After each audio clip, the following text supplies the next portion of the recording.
l'œuvre d'Ellen White. Bien qu'il prétendait croire au témoignage et s'en servait même pour défendre ses points de vue, Ellen White affirma audacieusement que le docteur Kellogg n'y croyait pas. Tout comme Kellogg déclara avoir foi dans les témoignages et qu'il soutenait sa position, ils sont nombreux aujourd'hui à prétendre croire à ses écrits et à les utiliser pour défendre une position qu'elle ne tenait pas.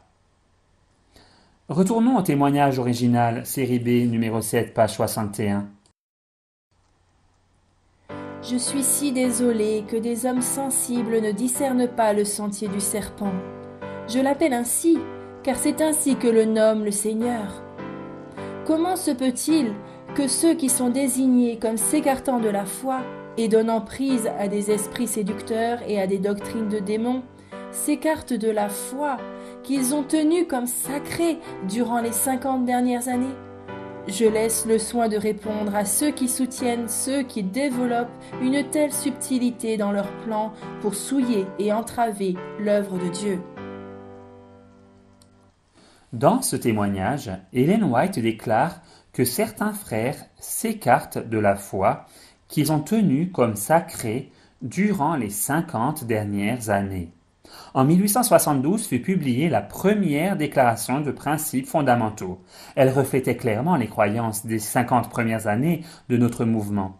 Cette déclaration affirmait en partie: il y a un seul Dieu, personnel, être spirituel, le créateur de toutes choses, omnipotent, omniscient, éternel, de sagesse infinie, saint, juste, bon, véritable et miséricordieux, qui ne connaît l'ombre d'un changement et qui est partout présent par son représentant l'Esprit Saint. Psaume 139, verset 7. Il y a un seul Seigneur Jésus-Christ, le Fils du Père éternel, par qui il créa toutes choses et par lequel elles consistent. Les trinitaires adventistes qui connaissent notre histoire reconnaissent qu'il y a eu un changement radical dans la théologie de l'Église au sujet de la divinité. Un grand changement quant aux 50 premières années de notre histoire. Le livre Issues, à la page 39, et ce livre a été autorisé par les dirigeants de la division de l'Amérique du Nord et les présidents de l'Union, a qualifié la déclaration de croyance fondamentale de 1872, et je cite, « distinctement non trinitaire ». Dans le témoignage même dont il est question, Ellen White dit que les enseignements de Kellogg consistaient à s'écarter de la foi et non pas à progresser. Elle déclara que de tels enseignements allaient souiller et entraver l'œuvre de Dieu. Elle releva également: À vous, à tous les autres de Thyatire qui ne reçoivent pas cette doctrine et qui n'ont pas connu les profondeurs de Satan, comme il les appelle, je vous dis, je ne mets pas sur vous d'autre fardeau, seulement ce que vous avez, retenez-le jusqu'à ce que je vienne. Special Testimonies, série B, numéro 7, page 62. Il est intéressant de voir qu'Ellen White a mentionné Thyatire. Cette église a historiquement été associée au catholicisme qui repose sur la doctrine de la Trinité, son pilier central. C'est à cette église qui a rejeté Jésus en tant que fils que notre Seigneur s'est présenté comme le Fils de Dieu. Apocalypse 2, verset 18. Remarquez la citation suivante, également tirée de série B, numéro 7, pages 62 et 63, et qui aide à y voir plus clair. Le Père est toute la plénitude de la divinité corporellement et invisible à la vue des mortels. Le Fils est toute la plénitude de la divinité manifestée. La parole de Dieu déclare qu'il est l'empreinte de sa personne. Dieu a tant aimé le monde qu'il a donné son seul Fils engendré, afin que quiconque croit en lui ne périsse point, mais qu'il ait la vie éternelle. Ici, nous est montrée la personnalité du Père. Le consolateur que Dieu a promis d'envoyer après son ascension au ciel est l'esprit de toute la plénitude de la divinité, rendant manifeste la puissance de la grâce divine pour tous ceux qui reçoivent Christ et croient en lui comme un sauveur personnel. Maintenant, lisons la partie suivante du témoignage, tel qu'il fut édité par Ellen White dans son propre manuscrit et largement publié et promu par le White Estate. Telles sont les vivantes trois personnalités de la céleste triade, dans lesquelles toute âme repentante de ses péchés, recevant Christ par une foi vivante pour ceux qui sont baptisés. Special Testimonies série B, numéro 7, page 63. Il y a 2 points clés dans ce témoignage dont nous devons nous souvenir. Premièrement, Kellogg avait perdu sa foi dans les témoignages. Deuxièmement, un contraste s'est établi entre ses croyances spirites et la vérité au sujet de la personnalité et de la nature de Dieu. Kellogg affirmait croire aux témoignages et il s'en servait même pour essayer de prouver qu'Ellen White enseignait que l'Esprit Saint était un troisième être séparé et à part du Père et du Fils. Elle n'accepta cependant pas ce nouvel enseignement et mit les gens en garde contre cette soi-disant lumière nouvelle. Elle exhorta l'Église à se tenir du côté de la vérité qu'ils avaient enseignée pendant au moins 50 années. Cette vérité était simple. Le Père est Dieu, Jésus-Christ est son Fils, et l'Esprit est l'Esprit de Dieu. Ellen White écrivit que dans sa nouvelle théologie, Kellogg s'éloignait de la foi et acceptait des doctrines de démons. Alors que le mouvement adventiste grandissait, Ellen White dut lutter contre le fanatisme quant à la vérité au sujet de Dieu, comme elle le décrit dans le volume 8 des témoignages pour l'Église. Après que 1844 se fut passé, nous eûmes à faire face à toutes sortes de fanatismes. Des témoignages de réprimandes me furent donnés pour certaines personnes qui présentaient des théories spiritualistes. Certains travaillaient activement à la propagation de fausses idées concernant Dieu. La lumière me fut donnée, me montrant que ces hommes réduisaient à néant la vérité par leurs faux enseignements. Il me fut enseigné qu'ils égaraient des âmes en présentant leurs théories spéculatives au sujet de Dieu. Ce n'est là qu'une des fois où j'ai dû reprendre ceux qui présentaient la doctrine d'un Dieu impersonnel, remplissant toute la nature, et d'autres erreurs similaires. Testimonies for the Church, volume 8, pages 292 et 293. Dans ce témoignage, Ellen White parla d'idées spéculatives au sujet de Dieu, provenant de ceux qui défendaient des théories spiritualistes. Le petit-fils d'Ellen White, Arthur White, nous donne l'histoire entourant le premier volume de sa série biographique sur Ellen White, intitulée The Early Years. Dans le Maine occidental, Ellen voyageait et œuvrait dans l'atmosphère des spiritualistes qui avaient transformé Dieu, Jésus et l'espérance adventiste en une allégorie. Lors de sa vision à Exeter en mi-février, elle semblait être dans la présence de Jésus et elle était empressée de donner des réponses à certaines questions vitales. Je demandai à Jésus si le Père avait une forme tout comme lui. Il me dit que oui, mais je ne pouvais pas le voir. Car, ajouta-t-il, si tu voyais une fois la gloire de sa personne, tu cesserais d'exister. Premiers écrits, page 54.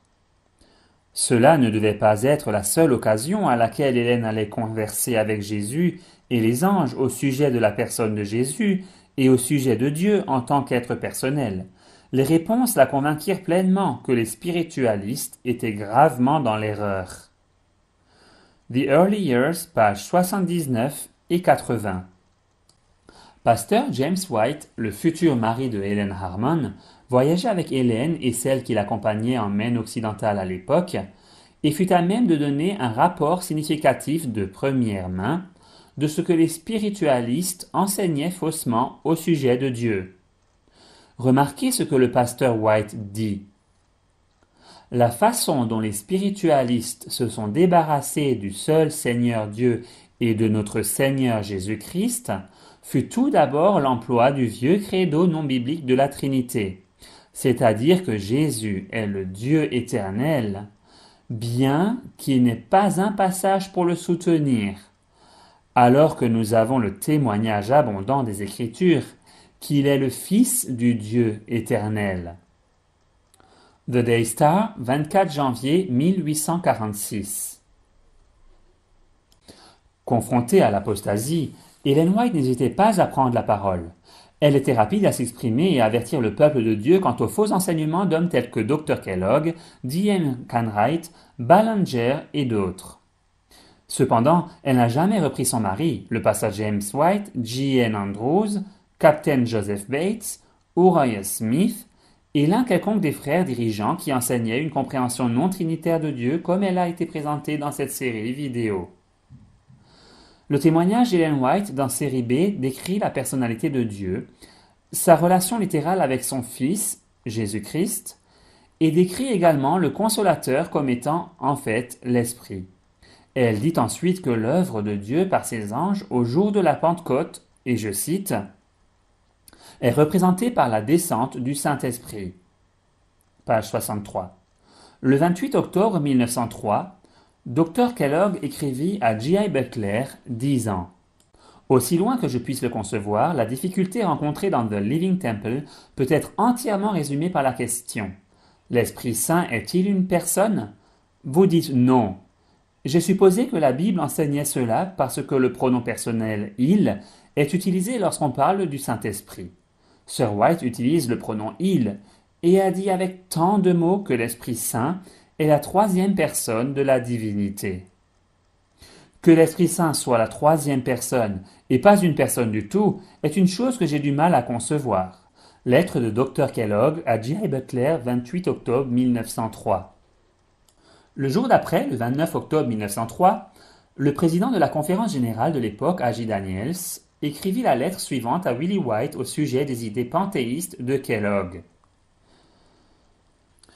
Il affirma ensuite que ses anciennes vues concernant la Trinité l'avaient empêché de faire une déclaration absolument claire et correcte, mais qu'en peu de temps il en était venu à croire à la Trinité, et pouvait à présent voir assez clairement où se trouvait toute la difficulté.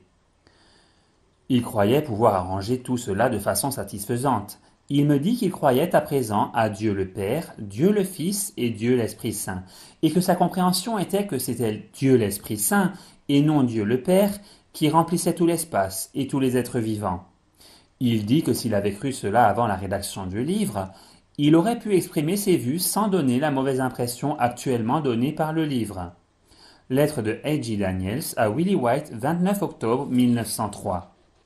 Plus tôt dans sa lettre, Daniels avait écrit ceci au sujet de Kellogg. Il me dit que plusieurs jours avant de venir au conseil, il avait pensé à tout cela et commencé à voir qu'il avait fait une petite erreur en exprimant ses vues. Il était certain de croire exactement ce qu'enseignent les témoignages et ce que Dr. Wagoner et Pasteur Jones avaient enseigné pendant des années, mais il en était venu à croire qu'aucun d'eux n'avait exprimé la chose dans la bonne perspective. Kellogg pensait avoir enseigné la même chose qu'Ellen White et Jones et Wagoner en utilisant d'autres expressions. A.J. Daniels écrivit à Kellogg « À présent, vous pouvez bien voir que tout cela ne peut pas être corrigé par un simple changement de terme. » Lettre de A.J. Daniels à J.H. Kellogg, 28 octobre 1903. De plus, Daniel avait fait remarquer à Willie White qu'avant que sa mère, Ellen White, ne s'était ouvertement opposée au livre, Kellogg avait donné un clair avertissement que cette bataille serait livrée sans merci et que les vieilles théories traditionnelles seraient renversées. Lettre de A.J. Daniels à Willie White, 29 octobre 1903. Dès le début de la controverse, Kellogg reconnut avoir un nouveau modèle de pensée allant au-delà de la simple expression de ses paroles. Daniel ne se laissa pas tromper par la tentative de Kellogg de changer sa manière d'exprimer ses pensées. Il écrivit dans une lettre du 29 octobre 1903 « J'étais certain qu'il n'avait changé ses vues sur aucun point essentiel. » Quelle leçon pour nous! Des théories au sujet de la divinité ou d'autres vérités sont parfois présentées aux gens comme de l'eau vive, alors qu'elles proviennent d'esprits séducteurs et de doctrines de démons. Ces théories sont bien souvent introduites comme des nouvelles lumières. Lorsque l'opposition arrive, on entend cependant des voix proclamant